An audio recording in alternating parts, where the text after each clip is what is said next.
A todos e a todes que estão aqui hoje, mais um dia nesse segundo dia do Festival Íris. Estamos aqui levantando essa mensagem, essa semente do bem viver, aqui no Jardim Botânico de São Paulo, um lugar que os paulistas não conhecem muito, né? Ontem no show à noite falaram, que bom que a gente está trazendo aqui os paulistas para conhecerem, e era um carioca no palco falando. Mas estamos muito felizes porque é um lugar muito lindo, onde preserva ainda a natureza, né? Os espaços aqui é um lugar onde tem muitas pesquisas científicas com a fauna e com a flora local, então eles têm um cuidado muito grande para a gente colocar tudo aqui. Então, cuidemos bem do espaço. Então, muito, muito honrada, muito feliz de estar aqui com essas duas mulheres guerreiras maravilhosas. Hoje tinha uma outra pessoa para estar aqui sentada com a gente, que é o Atatakalu e a Walapiti, mas ela não pôde, ela não conseguiu embarcar, infelizmente ela não chegou.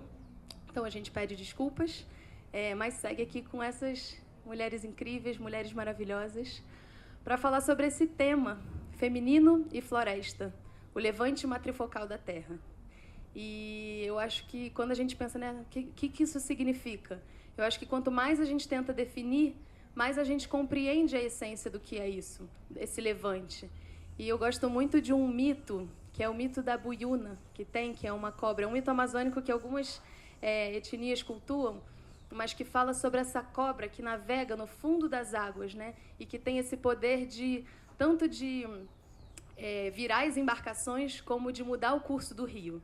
E eu acho que a gente, nesse momento do mundo e da terra e da humanidade que a gente está passando, é isso que deve ser feito e é isso que está sendo feito pelas mulheres, mas não somente, né? Porque essa força feminina, ele é o despertar de uma consciência dessa feminina mais profunda e que não se refere só, né, às mulheres. Então eu queria abrir para vocês falarem um pouco sobre a essência, né, essa qualidade e a importância da gente falar sobre essa consciência feminina nesse momento de cuidado da Mãe Terra. E aí fiquem livres para quem sentir de começar. Olá, pessoal, bom dia. Vou me apresentar aqui para vocês. Eu me chamo Sam, eu sou do povo Sateré Maué. Eu sou de Manaus, Amazonas, região norte do Brasil. Meu bioma é a Amazônia. A gente sempre se... Desculpa, foi eu? A gente sempre se apresenta enquanto biomas porque nós, mulheres indígenas, nos entendemos enquanto corpo-território. E enquanto corpo-território, nós somos também biomas. E nós defendemos os nossos biomas. Enquanto mulheres indígenas no Brasil, nós representamos os 6 biomas, né? E aí, quando a gente faz as nossas apresentações, a gente refere ao bioma do qual a gente pertence, que é o nosso bioma. Eu nasci em uma associação de mulheres indígenas chamada Associação de Mulheres Indígenas Sateré Maué, AMISME, que é uma associação que foi formada pela minha avó e suas irmãs por conta de uma violência que aconteceu e que acontece todos os dias contra o corpo-território das mulheres indígenas. A minha bisavó, ela foi tirada do território pelo SPI, que atualmente se chama FUNAI, né?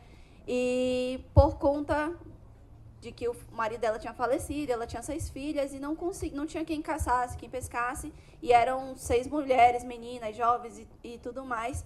E aí elas falaram que era melhor, né, viver na cidade do que viver no território, porque ali as meninas, as mulheres, iriam ter mais oportunidades de estudar, de trabalhar e tudo mais. Então, elas foram para Manaus em 70.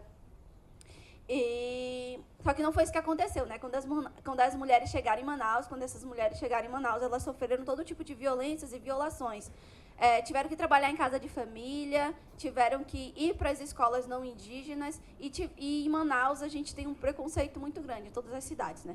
A gente tem um preconceito muito grande por ser indígenas, então a gente teve uma tentativa de apagamento cultural e de identidade, nossa língua, cultura e identidade, enquanto mulheres Sateré Maué, num ambiente ali da cidade de Manaus.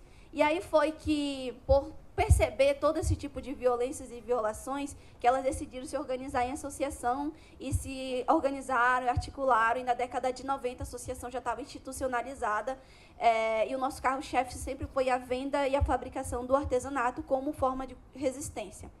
E aí as mulheres passaram a fabricar o artesanato nas suas casas, tendo sua fonte de subsídio e não sofrendo tantas violências e violações dos seus maridos, dos seus patrões, e mantendo a cultura Sateré-Maué dentro de um contexto. Eu nasci em 96, nesse contexto de luta e resistência. Então, desde muito jovem, a gente está participando de reuniões, de atos, de manifestos, de venda de artesanato, de fabricação de artesanato, eu sou artesã, para manter a nossa vida, a nossa cultura, língua e identidade nesse contexto. Eu sou também bióloga e ativista ambiental, me formei pela política de cotas na Universidade do Estado do Amazonas, esse ano, inclusive, e sou comunicadora indígena. Uso as mídias sociais como ferramenta de luta e resistência na desmistificação, decolonização, desconstrução e denúncia de tudo que vem acontecendo aos nossos corpos, territórios indígenas. E sou uma mulher indígena. E, nesse contexto, eu vim aqui conhecer vocês, falar para vocês quais são as vivências, quais são as nossas lutas, qual é a nossa relação e qual é a relação da mulher indígena ao bioma, à natureza, à terra, ao corpo e a analogia que tudo que nós trazemos aqui. Estava fazendo algumas anotações. Eu sou bem das anotações, eu adoro. Então, eu vou falar um pouquinho da minha visão de como a gente... Assim, o que eu enxergo que precisa ser mudado. Eu acho que essa anedota, né, que você contou da cobra de ou virar a embarcação ou mudar o rumo, o curso do rio, eu acho que a gente está exatamente nesse momento, e o que eu enxergo é que a gente precisa tirar da invisibilidade a exploração da generosidade feminina, porque o nosso sistema hoje ele é baseado essencialmente nessa exploração. Tem duas pessoas, duas mulheres que eu sou completamente fã, admiradora, e aprendo muito com as duas, que é a Silvia Federici, eu não sei se vocês já ouviram falar, uma filósofa italiana muito maravilhosa, e ela fala muito da exploração da mulher no nosso sistema capitalista, principalmente em relação ao trabalho doméstico não remunerado. E a Vandana Shiva, que é uma super ativista, ela é física, ela é a mãe do ecofeminismo, digamos assim. E ela fala muito sobre a exploração da mãe natureza. E as duas denunciam, portanto, a exploração feminina, né, tanto da mulher quanto da mãe natureza, para o acúmulo de capital. Então, poucos enriquecem à custa de uma exploração da generosidade feminina, tanto da terra quanto da mulher. E eu posso dar dois exemplos que são práticos, eu acho que ilustra bem o que eu estou falando. Muita gente aqui percebe que alimentos ultraprocessados, por exemplo, são muito baratos e competem de um jeito desleal contra os produtos in natura, os alimentos da terra, os alimentos agroecológicos, orgânicos e tudo mais. E por que isso acontece? Porque o preço que chega na prateleira do supermercado é um preço falso, porque o valor daquele produto, na verdade, quem está pagando somos nós e a natureza. Para um ultraprocessado ser produzido, ele tem basicamente como ingrediente principal alguma monocultura, por exemplo, ou soja, ou milho, ou trigo, que a gente sabe que tira muitas pessoas dos seus territórios, por exemplo, envenena o solo, desmata e por aí vai. Só no Brasil, por exemplo, a gente tem o território do tamanho da Alemanha só em soja. Então, essa dimensão do problema que a gente tem, principalmente na Amazônia e no Cerrado. E todo esse malefício, essa exploração da terra, a poluição de nascentes, o envenenamento da terra, o desmatamento, não é contabilizado. Fora, obviamente, os custos que a gente paga com a nossa saúde consumindo esses produtos. Não sei se vocês sabem, mas saiu um estudo no final de 2019 mostrando que 57 mil pessoas morrem por ano devido ao consumo de produtos ultraprocessados. Pessoas entre 30 e 60 anos. Isso é um número maior, esse número é maior do que o número de mortes por homicídio, por exemplo. Então, eu falo que a bala de saquinho, infelizmente, mata mais que a bala de revólver. E ninguém fala sobre isso. A gente vive um genocídio completamente invisível, invisibilizado. E quem paga somos nós. Estamos morrendo. E a natureza está morrendo para que poucos consigam acumular capital. E a gente sabe que isso é uma imposição desse sistema imperialista, capitalista, patriarcal, que precisa mudar de rumo. Então, eu acho que a primeira forma que a gente tem para fazer a mudança é o conhecimento. A gente precisa saber disso, a gente precisa dessas informações, a gente precisa se munir, de certa forma, com informações para a gente entender que mudança a gente precisa fazer. E o outro exemplo que eu queria dar, eu falei, por exemplo, da exploração de recursos naturais, e isso sem falar na mineração, sem falar no garimpo, sem falar em várias outras coisas. Eu dei um exemplo simples de um ultraprocessado de pacotinho que todo mundo encontra no supermercado. Mas falando, então, da exploração feminina, a gente sabe que o trabalho reprodutivo, o trabalho do cuidado, o trabalho doméstico não remunerado, que inclui a maternidade, né, o maternar, que inclui o cozinhar, limpar a casa, tomar conta da casa, levar a criança para a escola, enfim. Esse trabalho, ele contabiliza 13% do PIB mundial. São 11 trilhões de dólares por ano que nós, mulheres, geramos para o sistema. Então, assim, o sistema capitalista, ele só fecha a conta porque tem pessoas, principalmente mulheres, porque mais de 90% desse trabalho está na mão de mulheres, trabalhando de graça. Então, há uma exploração enorme da mulher. Do mesmo jeito que exploramos a Mãe Terra para acúmulo de capital, que exploramos essa generosidade, porque a gente acha que, né, ela nos dá, a natureza dá, e a mulher também dá, né? Se vocês forem pensar, a mulher dá um monte de coisa. É esse verbo que a gente usa para a mulher, inclusive, no ato sexual, no parto, na amamentação. A mulher dá no ato sexual, ela dá à luz, ela dá de mamar. A gente está sempre dando. Então, está na hora da gente reivindicar o que é nosso, né? E essa mudança de paradigma é fundamental para que a gente retome uma harmonia com a natureza, para que a gente refloreste o planeta, para que a gente regenere tanto a natureza quanto nós, mulheres, porque nós, mulheres, a gente sabe, a gente está com uma sobrecarga física e mental muito grande. Todo mundo aqui que trabalha fora de casa sabe como é ter dupla jornada de trabalho. Todo mundo aqui que é mãe sabe como é ter tripla jornada de trabalho. Então, a gente precisa entender sobre isso, dar visibilidade para que a gente mude, para que a gente reconquiste essa harmonia com a natureza e pare, obviamente, de explorar tanto a Mãe Terra quanto a mulher, porque se a gente, né? E aí como é que a gente faz isso? Mas só para vocês entenderem, se nós, mulheres, pararmos, por um dia que seja, o mundo para.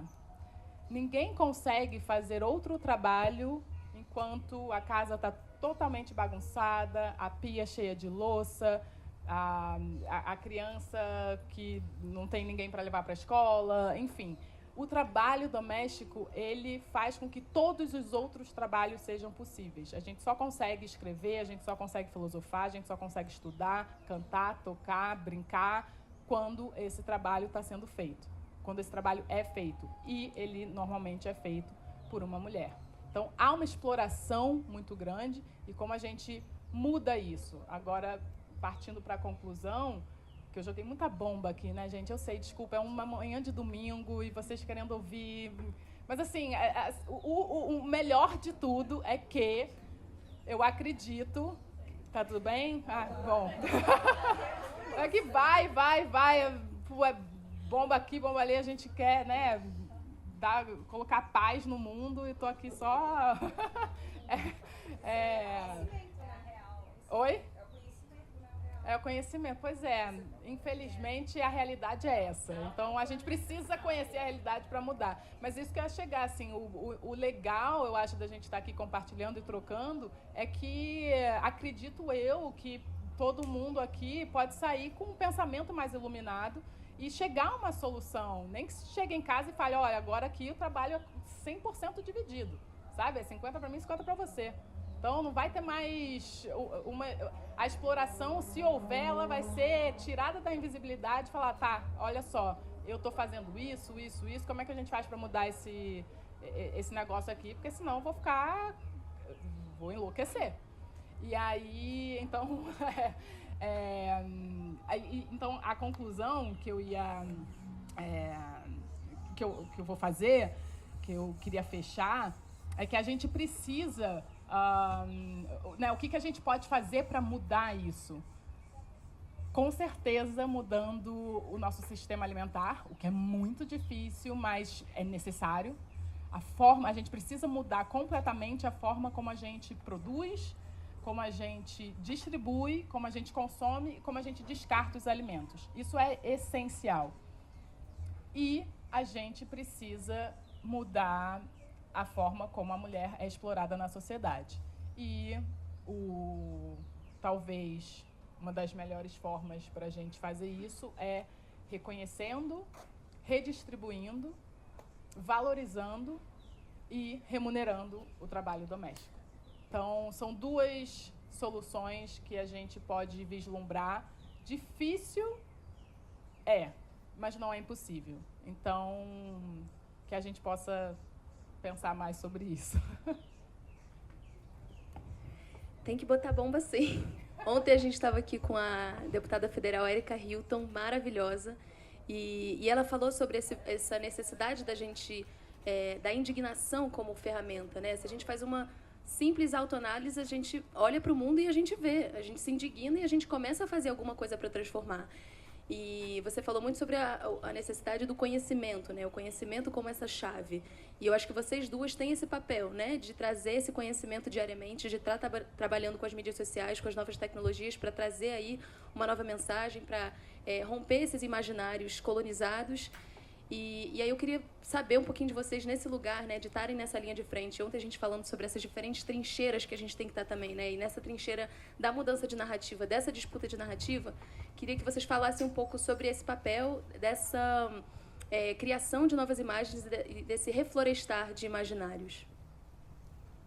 Obrigada. É importante a gente falar em exploração do corpo, exploração do território, porque as pessoas parecem que invisibilizam os territórios indígenas, né? Elas falam assim, quantas pessoas são exploradas, quantas pessoas são marginalizadas, quantas mortes acontecem. Só que acontece dentro dos territórios indígenas, muitas das vezes elas não aparecem nas grandes mídias sociais. E muitas das vezes as pessoas não se importam com o que acontece.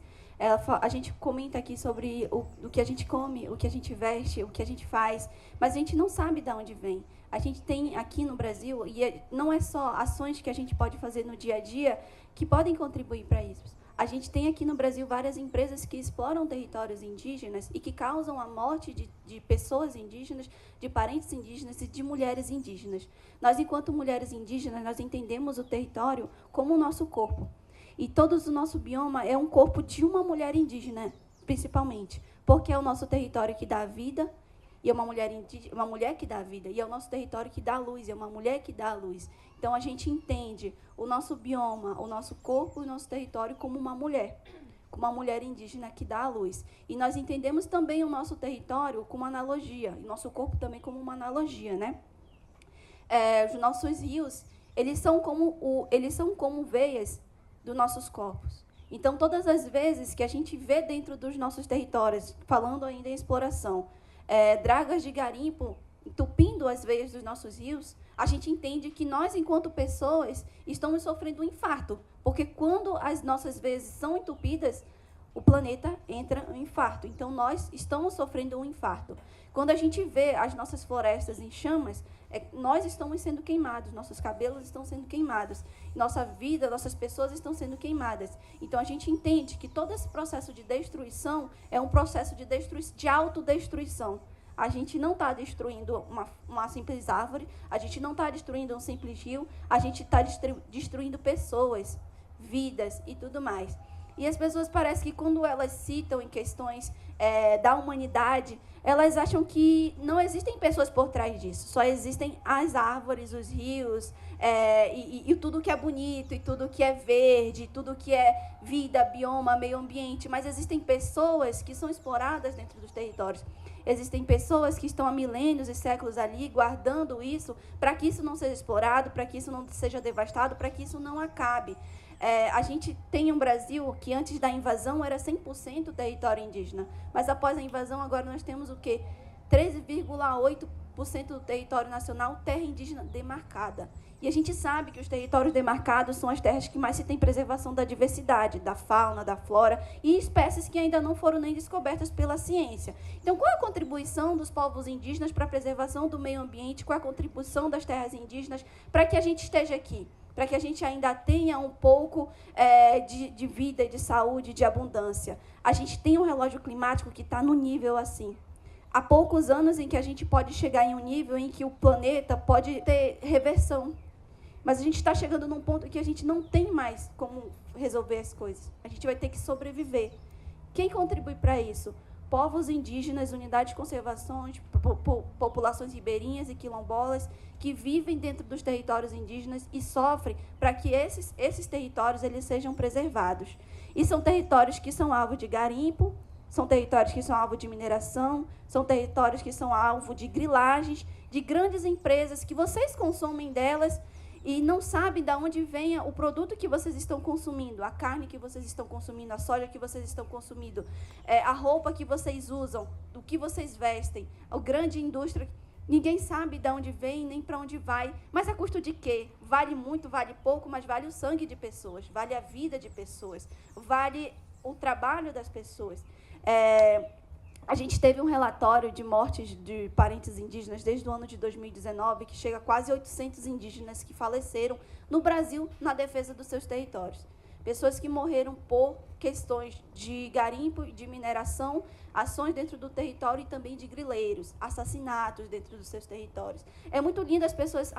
eu vou ver um indígena falar, eu vou ver um militante indígena falar, porque é natureza, porque é vida e tudo mais. Mas, às vezes, não se responsabiliza pela dor e pela vivência que a gente vive nos nossos territórios. É muito lindo a gente pensar como os povos indígenas defendem a natureza, mas também se responsabilizar pelas nossas vidas. Porque a gente vive um genocídio legislado. A gente está aqui nesses espaços, mas nossos corações estão apertados. Porque no Congresso Nacional há um projeto de lei que visa a exploração dos nossos territórios, que viva ter um marco para que nós, povos indígenas, para que fale que nós, povos indígenas, temos uma data para a gente ocupar nossos territórios, e que, se a gente não tiver nessa data, na data da Constituição, que foi a Constituição criada por não indígenas, diz que nós não somos donos do território, sendo que nós estávamos aqui muito antes de Constituição, muito antes de invasão, muito antes de Estado, muito antes de barreira. Então, quem são os não indígenas que estão falando que nós não somos donos dos territórios, que nós não usamos os territórios da forma que eles acham que é para a gente usar, que nós não exploramos os nossos territórios da forma que o não indígena quer explorar, porque é só o não indígena que sabe, né? Porque é só o não indígena que sabe como fazer. Porque desde a invasão vem impondo língua, cultura e identidade para dentro dos territórios. E acha que a cultura europeizada de lucrar, de ter sempre mais, é uma cultura que é a ideal do mundo. E que a cultura dos povos indígenas de manter, de preservar e de ter o seu corpo território ali não é uma cultura ideal. Isso é colonizar os nossos corpos territórios. A gente vive a colonização todos os dias, todos os dias. Quando a pessoa nega a nossa cultura, a nossa identidade, quando ela questiona os nossos modos de viver nos nossos territórios, eles estão nos colonizando. Quando as pessoas falam que nós não somos mais indígenas porque nós perdemos as nossas características culturais Mas eles que invadiram nossos territórios e imporam as coisas, eles estão nos colonizando e ainda mais sendo racistas no Congresso Nacional, no Senado e no Supremo Tribunal Federal. E tudo isso, quem coloca essas pessoas dentro desses espaços? Somos nós. Na verdade, são os não indígenas que financiam a política do Brasil e estão por trás de tudo isso. São as grandes empresas que financiam os políticos para eles ocuparem espaços dentro do Congresso Nacional, para dentro do Congresso Nacional eles nos matarem à ponta de caneta. Então, qual é o papel da juventude nesse espaço? Qual é o papel da mulher indígena nesses espaços? Não estou falando que é o ideal, mas é uma construção. Pela primeira vez, a gente tem representações indígenas dentro de um Congresso Nacional. A gente tem uma ministra indígena, é a primeira vez, é um processo de construção. Pela primeira vez, a gente tem uma mulher indígena à frente da Fundação Nacional dos Povos Indígenas. Uma mulher indígena advogada, uma mulher indígena da Amazônia, uma mulher indígena que está ali na frente das leis que eram para ser regidas por nós, porque nada é por nós sem nós. Não tem como pensar em questões climáticas, em questões ambientais, em racismo ambiental, em efeito das mudanças climáticas, sem levar em consideração os povos indígenas, que são os principais agentes que estão ali defendendo o meio ambiente no ato, e que são as pessoas que sofrem o racismo ambiental todos os dias. É todos os dias. As pessoas estão sofrendo racismo ambiental todos os dias, nos territórios, do sul ao norte. A seca no norte não está fácil, as queimadas no norte não está fácil, as cheias e os alagamentos no sul também não são fáceis. E essas pessoas que estão debatendo sobre justiça climática, mas não têm o devido espaço que é para ter, e que também não tem representação no Congresso Nacional, Bela. E também não tem representação no Senado, também não tem representação no STF. E o que a gente pode fazer? O que a gente pode fazer para ter os nossos corpos territórios sendo ouvidos dentro desses espaços? Porque medidas efetivas do dia a dia são eficazes, mas também questões políticas são eficazes. Eu não quero ser chata do rolê, mas tudo que a gente faz é político. Uma fala que a gente está... eu sou um corpo político, minha voz é uma voz política, as minhas redes sociais é um veículo de política, porque a gente entende que é nesses espaços que a gente muda as questões dos nossos territórios e as questões nossas. E aí, nós, mulheres indígenas, trazemos na primeira, na segunda e na terceira marcha, né, o Reflorestar Mente. Porque a gente entende que não adianta você fazer reflorestamento. Porque se você fazer reflorestamento aqui, a empresa vai lá e desmata no outro canto.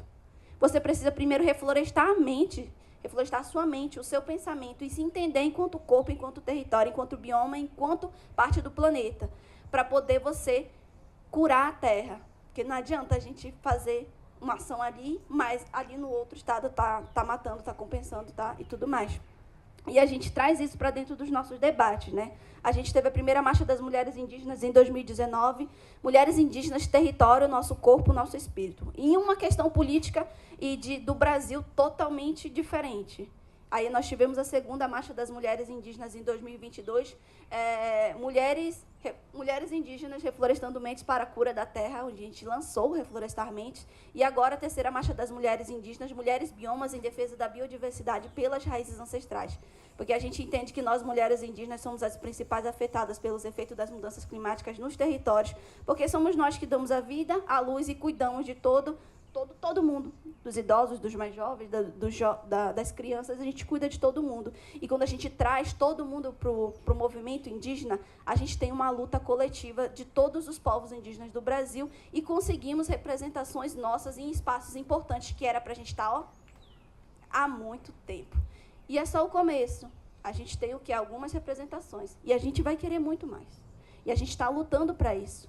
Então, a gente pede, né, a ajuda das pessoas que entendam a importância da representatividade na política e a importância de se entender enquanto corpo-território. Você faz parte da Terra, você é um corpo. O seu corpo é composto totalmente por elementos da natureza. Então, você é natureza. Então, você tem que defender a natureza e os povos que defendem a natureza. Porque já chega, gente. Já chega de exploração, já chega de mortes. A gente não está vivendo umas maravilhas no território. A gente não vive isso. E por isso a gente conta, né, com vocês. Não sei se eu respondi, mas também uma dessas ações dentro das mídias sociais é desconstruir tudo isso. É ser um veículo de informação. É ser um veículo onde mostra para as pessoas que nós somos protagonistas das nossas narrativas e que não precisa outras pessoas falarem por nós como vem falando desde a invasão. E então a gente tem a oportunidade de ocupar esses espaços, e a gente sempre fala, né, ocupando as telas e demarcando as redes, porque a gente sempre vem no processo de retomar o que sempre foi nosso, de ser protagonista dessa narrativa que sempre foi nosso. Chega de outras pessoas falando, tem isso, os indígenas comem isso e eles se comportam dessa forma. Nós não somos animais. Nós utilizamos as nossas redes como protagonistas. Nós somos de diversos povos, temos diversos idiomas, nós falamos diversas línguas, de diversos biomas, e cada um tem lutas diferentes. E o processo colonizador aconteceu de forma diferente, acontece de forma diferente a todos os povos, corpos e territórios. Acho que é isso.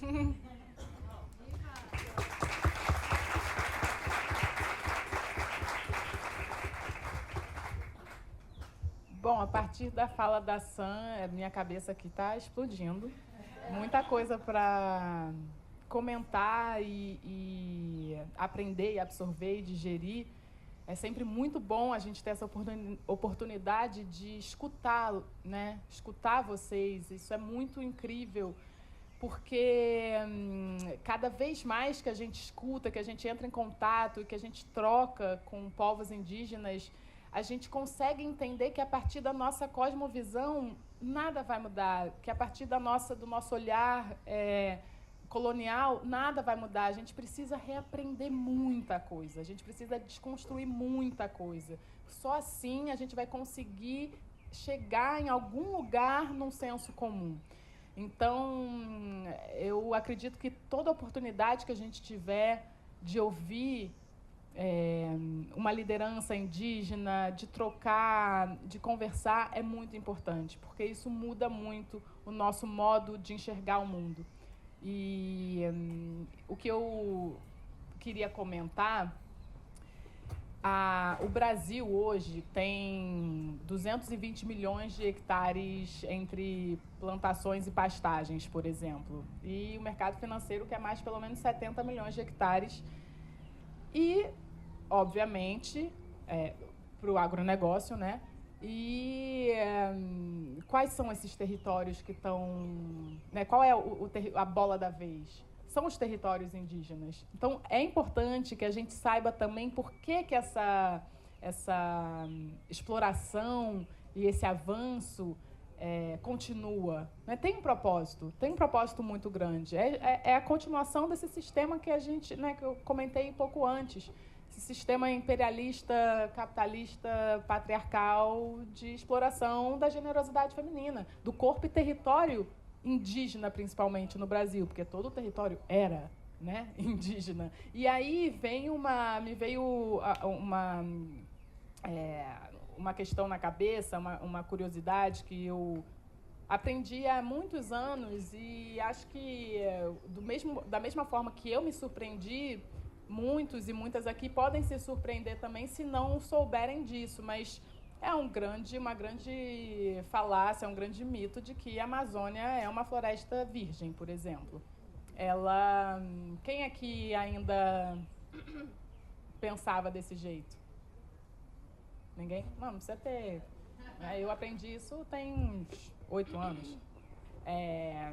Mas era a partir do modo de vida, né, dos povos originários que a floresta se compôs daquela maneira.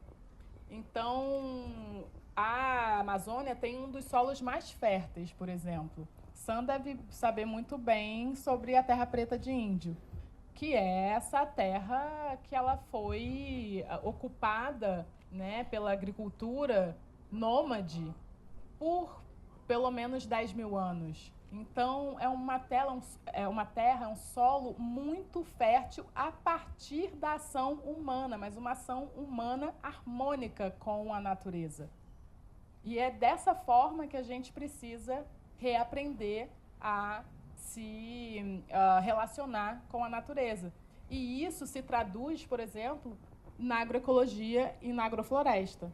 Por isso que eu sou uma super entusiasta, né, da agrofloresta e de alimentos agroflorestais e agroecológicos, porque muitas vezes pessoas aqui que moram em centros urbanos, moram na cidade de São Paulo, falam: como eu posso, né, fazer para melhorar, fazer para mudar? O que a Sam falou, ações do dia a dia que a gente pode fazer, que são eficientes também, não são suficientes, mas são eficientes.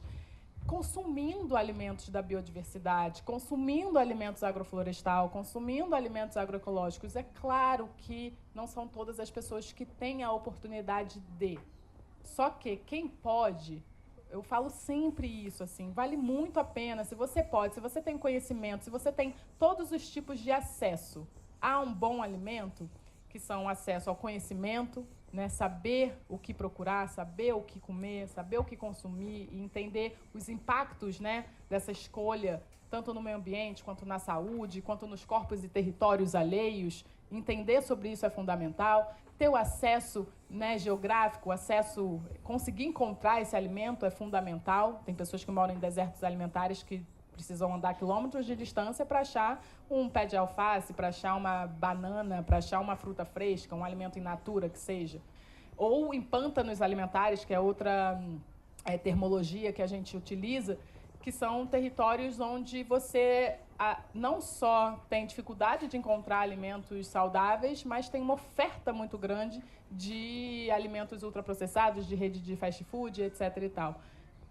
Um outro tipo de acesso que a gente precisa é o acesso financeiro, né? A gente precisa de dinheiro para conseguir comprar esses alimentos. A maior parte da população no Brasil hoje que passa fome, somos 33 milhões de pessoas passando fome no Brasil hoje. A maior parte dessas pessoas que estão em vulnerabilidade, em segurança alimentar, passando fome, moram no campo. São produtores rurais, são campesinos, então, povos indígenas, pessoas que cuidam da terra, mas não têm dinheiro para comprar um bom alimento. E a gente precisa de acesso a ferramentas também, a gente precisa de acesso a saneamento básico, a gente precisa de acesso à água. Você pode ter um feijão em casa, mas se você não tem uma boa água para cozinhar, você não vai fazer o feijão. Então, a gente precisa do básico, a gente precisa de acesso a gás, a água, a eletricidade, para a gente conseguir comer bem. E a gente precisa do acesso ao tempo, porque também você pode ter tudo isso, mas se você não tem tempo para cozinhar, de nada é feito. E aí entra toda a questão que eu trouxe antes do trabalho doméstico, mas eu não vou me alongar muito sobre isso. Mas o que eu queria dizer é que essas pessoas, acredito que todas que estão aqui, temos essa oportunidade. Temos esses acessos, que a gente pode fazer melhores escolhas. Isso vale muito a pena. Vale a pena por vocês, vale a pena por mim, por todos e todas que estão aqui, mas principalmente por aqueles que ainda não têm essa oportunidade. Então, que a gente não desista. Se você tem a chance, pega ela. Faça a melhor escolha. Porque isso muda. Então, se você tem a oportunidade de, inclusive, ampliar a sua alimentação e consumir mais alimentos da biodiversidade brasileira, alimentos de diferentes biomas, de diferentes territórios, isso vale muito, porque se eu estou aqui em São Paulo, mas eu compro uma castanha do Pará, eu falo castanha do Pará, mas tem gente que fala castanha do Brasil. Não sei se você que é de Manaus talvez fique ofendida. Sam, me fala, me corrija. Como você prefere que eu fale? Castanha da Amazônia. Castanha da Amazônia, pronto. Já sabemos agora. Já levei mais uma lição para casa. Castanha da Amazônia. Se você compra uma castanha da Amazônia que você sabe de onde está vindo, que é de um território onde principalmente mulheres vão coletar essas castanhas, é uma forma de ajudá-las ou, né, suportá-las, dar o suporte para que continuem fazendo esse trabalho e se mantenham no território. Porque se a gente não consome também, se não tem para quem vender, se não tem escoamento, se não tem mercado nesse lugar, ficam muito mais vulneráveis a serem expulsas, por exemplo, para entrar um grileiro, um produtor de soja, um produtor de gado e se apropriar desse território. Então, a gente, como consumidores, podemos ser agentes ativos de mudança. E eu acho que, a partir da alimentação, a gente pode fazer muito. Eu falo que a comida, ela transforma, a alimentação transforma. Comer é um ato político também, né? É muito importante que a gente entenda isso. Só que só é um ato político para quem tem a oportunidade de escolher o que comer. Tem gente que está passando fome, tem gente que não pode escolher, mas por isso que eu acredito que quem tem pode usar isso como uma responsabilidade social. E, claro, eu não estou dizendo aqui que, enfim, nunca mais vai poder colocar um ultraprocessado na boca. Talvez, se você tenha uma conexão emocional, enfim, não sei, e precise disso em algum momento da vida, mas é para a gente entender como as nossas escolhas são importantes e conseguem fazer mudanças profundas no nosso sistema. Então, se você tem a melhor forma da gente conservar a biodiversidade e apoiar povos, corpos e territórios nos seus territórios, é através do seu consumo, a partir do consumo do que eles produzem, do que elas produzem. Então, a melhor forma de conservar a biodiversidade é consumindo biodiversidade. Então, se tem uma coisa aqui que vocês podem fazer, poxa, Bela, o que eu posso fazer a partir de hoje para mudar, ou para melhorar, ou para ser agente dessa transformação que a gente quer, né, que a gente enxerga, que a gente acredita? Coloca mais um alimento da biodiversidade de algum bioma na alimentação. Um que seja, já ajuda muito.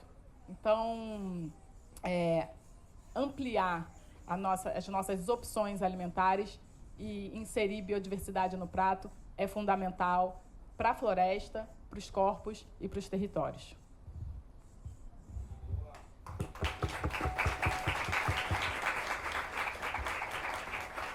Você tocou num ponto importante falando sobre essa questão da Amazônia Virgem, né? E essa foi uma medida implementada pelo governo durante a ditadura militar, né? Onde foi criada essa ideia da Amazônia Virgem, e que já tinha sido encabeçada, né? Mas foi promovida durante essa época, e que forçou a migração de muitas pessoas, né? Principalmente do Sul e do Nordeste, para explorarem os biomas lá na Amazônia. Então, como é importante essa disputa de narrativas. E eu acho que a gente está num momento, né, de... trazendo mais uma vez para esse feminino, de honrar esse lugar da mãe terra, né? Honrar também a mama África, né? Como continente, berço da humanidade, honrar a mãe terra. E esse levante matrifocal, né? Essa matrifocalidade, essa matrilinearidade, que era o formato como vivíamos há milênios e milênios atrás, como isso precisa ser resgatado. E Sam trouxe aqui, né, o papel da sua família, da sua mãe, da sua avó, no seu processo de formação, e Bela também, com a sua família sempre muito próxima. Então, como esse processo da gente honrar esse feminino é importante nesse honrar a Mãe Terra e na defesa, sim, dos territórios? Obrigada. Na minha criação e na minha formação, eu só tive referências femininas, eu não tive uma referência masculina no meu processo de formação política e no meu processo de criação. Eu só tive referências femininas. Acredito que isso é muito importante dentro da questão feminina, né? E essas mulheres, elas me ensinaram desde muito cedo a importância do ser e pertencer. De você e você pertence. Se você é alguma coisa, você pertence a algum lugar. E você não deve esquecer em nenhum momento de onde você veio, independente de para onde você vá. E isso é muito importante quando a gente pensa nas nossas raízes, porque nós também somos raízes. Quando a gente fala, as nossas ancestrais, elas falam conosco, elas falam por nós. Quando a gente pega um microfone, quando a gente assume um lugar político de representação e representatividade, nós não representamos uma pessoa, nós representamos várias pessoas. Sempre falo que a gente caminha, a luta ela é feita com mulheres que caminham conosco, as que caminharam e as que ainda vão caminhar com a gente. Então, a gente é a soma da luta dessas mulheres, a gente é a soma da força dessas mulheres. Então, todas as vezes que a gente está nesses espaços, nós estamos falando e representando as nossas ancestrais e as mulheres que caminham conosco todos os dias. E essas mulheres, elas são responsáveis por nós estarmos aqui. São mulheres de luta e de resistência. São mulheres que trilharam o caminho para que a gente estivesse ocupando espaços que talvez a gente não ocuparia se não fossem a luta dessas mulheres. O mérito da juventude está ocupando espaços como a política, como as universidades, como espaços do mercado de trabalho, se quiserem, não é um mérito nosso. É um mérito da luta das nossas ancestrais. É um mérito da luta das nossas mães. É um mérito da luta das nossas avós. Claro que algumas têm a representação masculina ali dos seus pais, dos seus familiares. Mas, em sua maioria, nós somos criados por mulheres. Nós fomos criados pelas nossas mães, pelas nossas avós. E elas fizeram de tudo para que a gente ocupasse os espaços que a gente ocupa agora. Então, sempre que a gente está ocupando esses espaços, eu sempre referencio as mulheres que vieram antes da gente. E que não foi fácil. E que foram mulheres que sofreram violências, violações, mulheres que foram negligenciadas, mulheres que, por muitas das vezes, deixaram de comer para que a gente comesse, mulheres que, muitas das vezes, deixaram de estudar para que a gente estudasse, e são mulheres que, muitas das vezes, deixaram de fazer qualquer coisa, se negaram a fazer qualquer coisa de bem para você, para que você estivesse ocupando um espaço que está ocupando agora. E a gente nunca pode trazer isso para um mérito nosso. Eu não me criei sozinha, não surgi do nada. Antes de mim, vieram muitas outras, e que tiveram as nossas lutas e a mesma narrativa, né? E quando a gente traz isso para o processo da luta das mulheres indígenas no âmbito nacional, a gente traz a rede de mulheres indígenas, né? A gente tem a nossa Articulação Nacional das Mulheres Indígenas Guerreiras da Ancestralidade, a AMIGA, que é uma articulação que a gente organizou no ano de 2020, 2021, mas que é uma luta ancestral. Porque nós, mulheres indígenas, sempre estivemos na luta, mesmo que a gente não estivesse organizada enquanto um movimento, enquanto um nome, que agora é AMIGA, né? Mas, pensando ou olhando, eu sempre jogo essa fala assim, gente, quando vocês pensam em referências do movimento indígena brasileiro, qual é o primeiro nome que vem na mente de vocês? É um homem ou uma mulher? Porque, para mim, eu sempre vejo como referência a Sônia Guajajara. Sempre, sempre. Então, é uma mulher indígena do território, uma mulher indígena de luta, uma mulher indígena eleita pelo Estado de São Paulo para ser deputada federal, uma mulher indígena indicada pelo presidente para ser a ministra dos povos indígenas.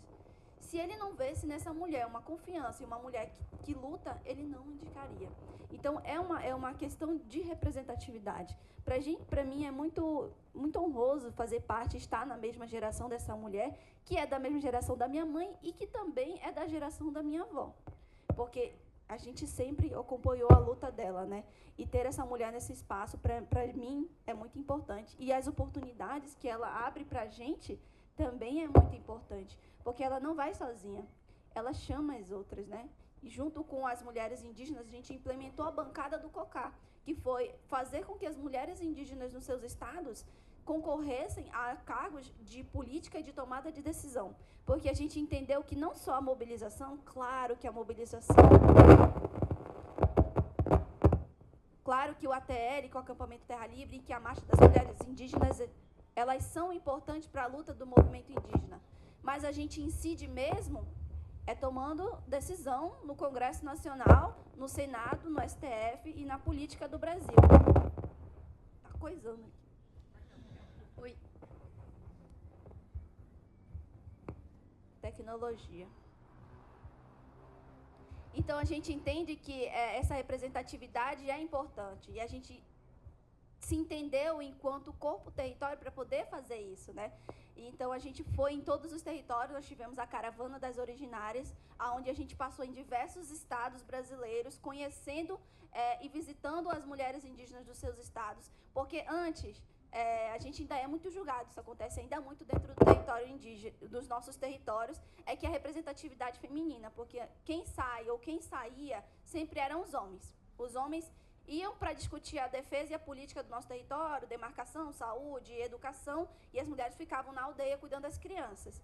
E aí, quando eles voltavam, eles não traziam tanto a devolutiva quanto as mulheres, porque as mulheres que estavam sabendo o que estava acontecendo no território, elas que estavam sabendo o que a gente estava precisando, o que as crianças precisavam na escola, o que as crianças precisavam de saúde e o que a gente precisava de demarcação. Mas não tinha tanta devolutiva. E aí, quando a gente saiu do território e se entendeu enquanto parte efetiva dentro da luta do movimento e também inspirada por mulheres que ocuparam e ocupam esses espaços, como essas mulheres indígenas que estão aí na linha de frente na defesa da luta dos territórios dos povos indígenas do Brasil, a gente se viu nessas mulheres, a gente saiu dos territórios. E aí, voltando para a bancada do COCA, né? As mulheres, nós tivemos representações indígenas em todos os estados do Brasil concorrendo, mas a gente teve 2 eleições, né? E não conseguimos uma reeleição, que foi da Joênia, mas agora ela ocupa um espaço ali na FUNAI, né? E o que a gente pretende no próximo ano é fazer com que mais mulheres ocupem esse aqui desliga, né? E fazer com que mais mulheres indígenas ocupem esses espaços, né? Porque a gente precisa dessa representatividade nos espaços de poder e tomada de decisão, e formar mais mulheres e mais jovens indígenas para que a gente atue dentro da pauta da narrativa que é nossa, de uma narrativa que é nossa. A gente não quer mais que outras pessoas falem por nós, povos indígenas. Não quer mais que outras pessoas falem sobre o que a gente quer, sobre a nossa educação, sobre a nossa saúde, sobre a nossa política. A gente só quer representatividade. E representatividade femininas, que a gente pretende ocupar esses espaços, né? E é muito importante que a gente esteja também aqui nesse festival, podendo compartilhar com vocês a vivência, a narrativa dos nossos povos, dos nossos corpos e territórios. É claro que é uma narrativa de uma jovem mulher indígena de um povo.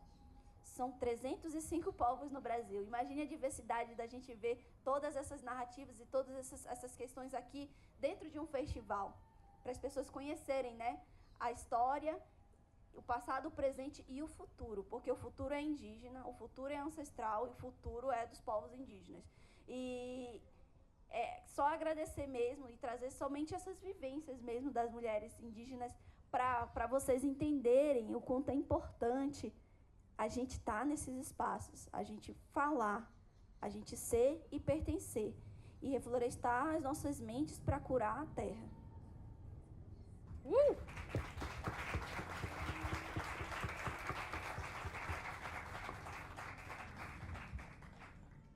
Muito bom, Sam.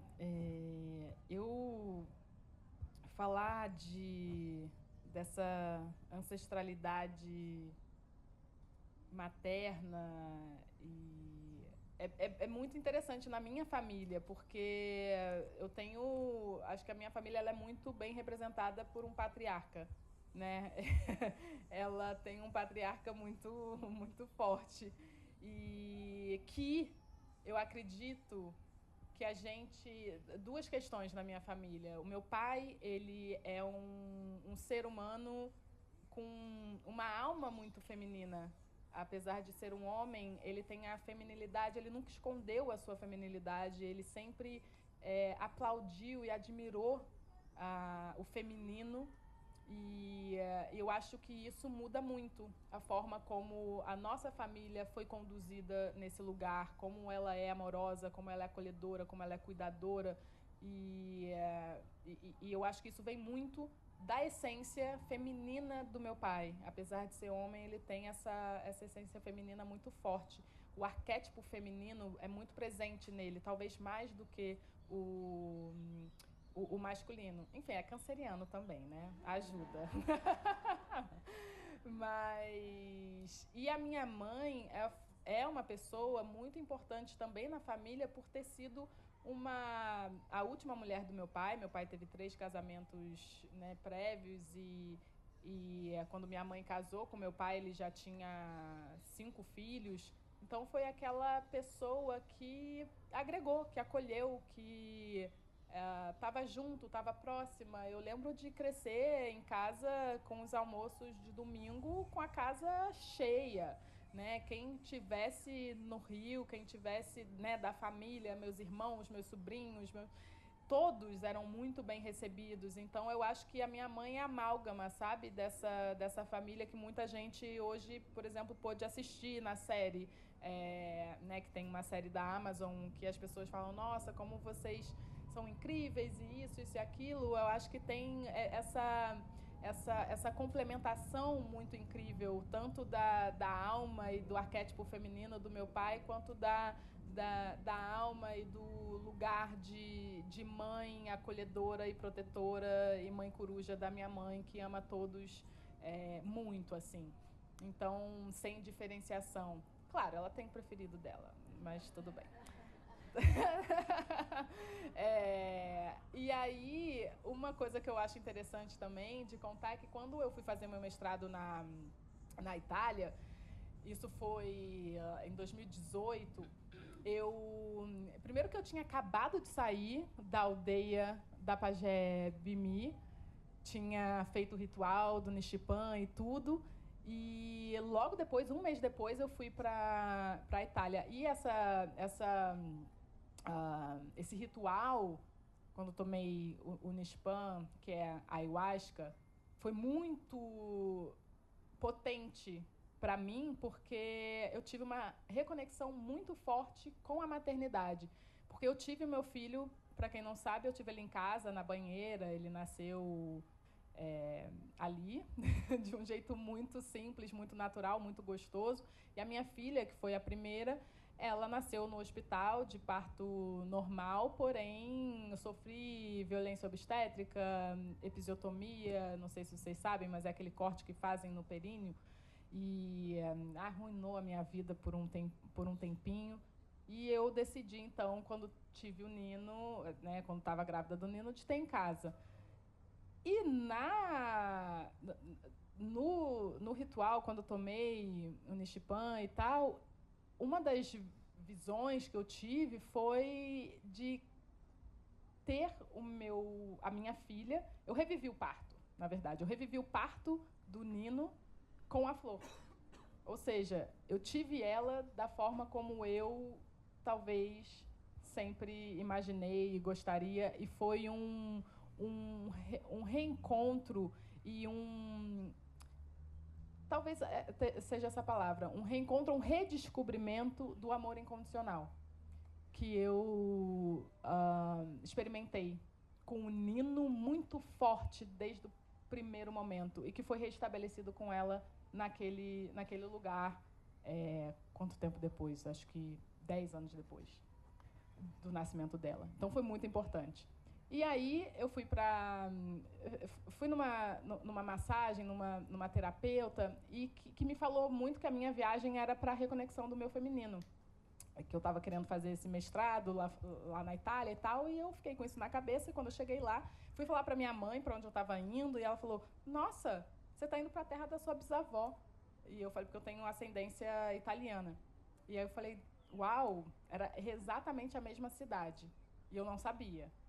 E, chegando lá, eu fui lendo e estudando muitas autoras feministas e tudo, e conheci a Silvia Federici. Conheci o trabalho dela e entrei nessa pira da como pode a gente ser explorada desse jeito, quero falar disso. Eu estava fazendo um mestrado de gastronomia, era ciências gastronômicas. Eu falei, como é que eu vou linkar uma coisa com a outra? Bom, cozinha. Cozinhar é um mega trabalho, é um trabalho doméstico que a gente sabe que dá trabalho. Você tem que planejar, tem que comprar, tem que limpar, tem que cozinhar, tem que lavar tudo depois, enfim. E aí eu fiz essa conexão, né, do comer bem, da comida de verdade, da comida de panela, que só é possível com um trabalho, né, feminino, basicamente, que não precisa mais ser feminino, porque a biologia já não justifica isso. Então, enfim... E aí, nessa conexão, eu entendi todo o processo que é invisibilizado. É impressionante como a gente não fala sobre a caça às bruxas, né? E eu fui entender que o lugar que eu fui foi o primeiro processo de inquisição da Itália, foi exatamente naquele lugar que eu estava. E então foram muitas conexões sendo feitas, o meu cérebro, enfim, meus neurônios assim pegando fogo, que eu falei, gente, como é que pode? Eu saí do Brasil, ir para um lugar que eu não sabia que era o território da minha ancestralidade materna, e para falar de um assunto que eu não sabia que eu ia voltar falando sobre isso. E então, para mim, foi impressionante, assim, como a gente, em algum lugar, tem essa conexão que ela só precisa ser, né, despertada em algum momento, e foi nesse momento. Então, meu feminino e minha ancestralidade feminina e a minha honra à ancestralidade materna foi completamente... Começou no ritual do Nishpan e terminou lá na Itália, nesse lugar que provavelmente tem uma tataravó, talvez, ou alguém que tenha sido, infelizmente, queimada na fogueira. E a avó Bimi estava aqui ontem. Ela é a avó da Siriani, que está por aí, que estava aqui sentada no palco na roda de conversa anterior. Ai, queria muito encontrá-la. Nossa, ia ser um reencontro lindo. Aí fechava aqui. Fechou? Magia. Que legal. Gente, a gente está chegando ao fim aqui da nossa conversa. Quero muito agradecer vocês pela presença, pelas palavras, pela voz, pela força e por poder nutrir os nossos imaginários, né? Por poder nos ensinar também. Aprendo muito com vocês duas, honro muito o trabalho de vocês e queria abrir para considerações finais para a gente concluir. E a gente vai seguir aqui até 10 da noite, gente. Temos mais conversas aqui maravilhosas. Teremos na próxima uma conversa com o Tucumã, Pataxó e com o Vernon, que estão ali, e com o Jonathan, sobre espiritualidade ancestral. São pessoas muito ricas de conhecimento. E depois o Bayo Akomolaf, que está vindo da Índia para falar aqui. Ele é um filósofo nigeriano, um poeta maravilhoso, gente. Maravilhoso. E ele vai estar aqui falando também. Então, fiquem aqui para escutar a voz dele. Muitas vivências por aí, muitos shows também. Então, aconselho todo mundo a ficar. E rezando aqui para o Oxumaré, para segurar esse tempo aí. Segura o céu. Que ontem a gente rezou muito, gente. Só choveu. Assim que terminou tudo, caiu a chuva. Então, gratidão aí a todos os seres invisíveis que estão aqui presentes também. Então, gente, muito obrigada pela presença de vocês e deixo aí para vocês finalizarem com uma mensagem final aqui pra gente. Obrigada. Obrigada, pessoal. Obrigada também pelo convite, por ter essa oportunidade de compartilhar e de aprender também com vocês, com a Bela. Muito obrigada também por estar dividindo aqui essa mesa com a gente. Eu acho que o que eu queria falar é deixar mesmo um recado para que as pessoas, para nós, né? Nós também me coloco dentro desse espaço para que a gente conheça, né, a realidade e a luta dos povos indígenas e das mulheres indígenas do Brasil, que as coisas elas não são só bonitas, as coisas elas precisam também ser vividas na luta, que se a gente não se juntar à luta dos povos indígenas, das comunidades ribeirinhas, das comunidades quilombolas, a gente não vai ter o que as pessoas acham de bonito, porque isso pode acabar. Se a gente não tiver território demarcado, a gente não vai ter a nossa medicina tradicional, a gente não vai ter os nossos cantos, as nossas rezas, as nossas danças. Se a gente não tiver território demarcado, a gente não vai ter como compartilhar mais isso aqui com vocês, porque em pouco tempo isso pode acabar. Então, a gente precisa pensar que nós somos corresponsáveis por tudo o que acontece no nosso país. E nós temos responsabilidade coletiva com todas as pessoas do nosso país. E que nós precisamos estar do lado das pessoas que pensam numa luta coletiva, não uma luta individual, capitalista e que somente quer enriquecer à custa da exploração e da vida de outros povos. E também conhecer para desmistificar, conhecer para aprender, conhecer para também multiplicar, né? Conhecer os povos indígenas e dar uma oportunidade para que a gente mostre para vocês o que nós pretendemos, o que nós fazemos, o que nós vivemos, as nossas lutas, as nossas diárias, porque tudo é político. Nosso corpo é um corpo político. E aí, estando nesses espaços e compartilhando a luta, a vivência dos povos e dos territórios indígenas, das mulheres indígenas enquanto protagonistas da luta do movimento indígena, da cultura, da ancestralidade, dos cantos e das rezas, a Bela aqui comentou sobre a caça às bruxas, que a gente não vê, né, mais. Só que a gente vê aqui no território. A gente teve mês passado, a gente estava na Semana Climática ali em Nova York, chegou as fotos dos corpos de andecis queimados no Mato Grosso. Mulheres indígenas que sofrem intolerância religiosa porque tem a sua cultura, língua e identidade. São mulheres que acreditam num bem maior do nosso povo. Então, não é só um caso, não foi só um caso. A gente teve vários casos durante esse ano de casas de rezas Guarani Kaiowá, Guarani Membeá, Guarani Nhandeva, sendo queimados porque as mulheres de Andessi são vistas como bruxas. Uma prática colonial que acontece hoje e que talvez vocês não saibam, porque isso não vai passar no Jornal Nacional. Isso não vai passar no jornal hoje. Isso não passa nos grandes veículos de comunicação.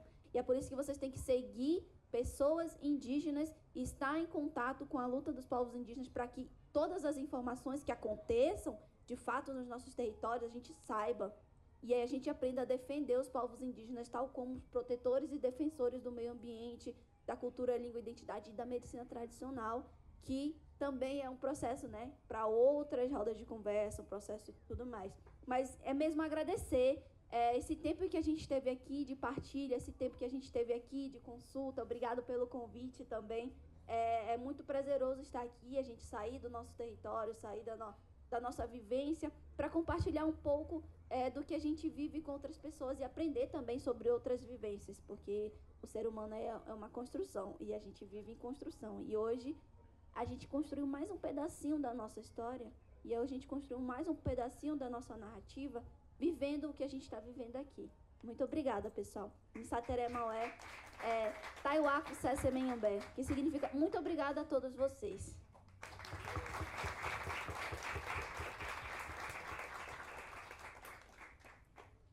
Que lindo, Sam, e é uma tristeza a gente, ao mesmo tempo, entender que a caça às bruxas contemporânea está aí, está ativa. São muitos corpos perseguidos, muita intolerância religiosa contra religiões de matriz africana, contra corpos indígenas, contra corpos LGBTQIA+. São muitas perseguições que ainda existem, muitos corpos queimados. Então, a caça às bruxas contemporânea continua para a subordinação do corpo-máquina ao trabalho imposto pelo capitalismo. Então, a gente precisa transformar também e acolher mais essa cosmovisão de que o corpo ele é muito mais subjetivo, tem muito mais, tem para além da nossa carne e nosso osso. E acho que a gente pode aprender muito isso com vocês, com povos indígenas e povos africanos e muitos outros também.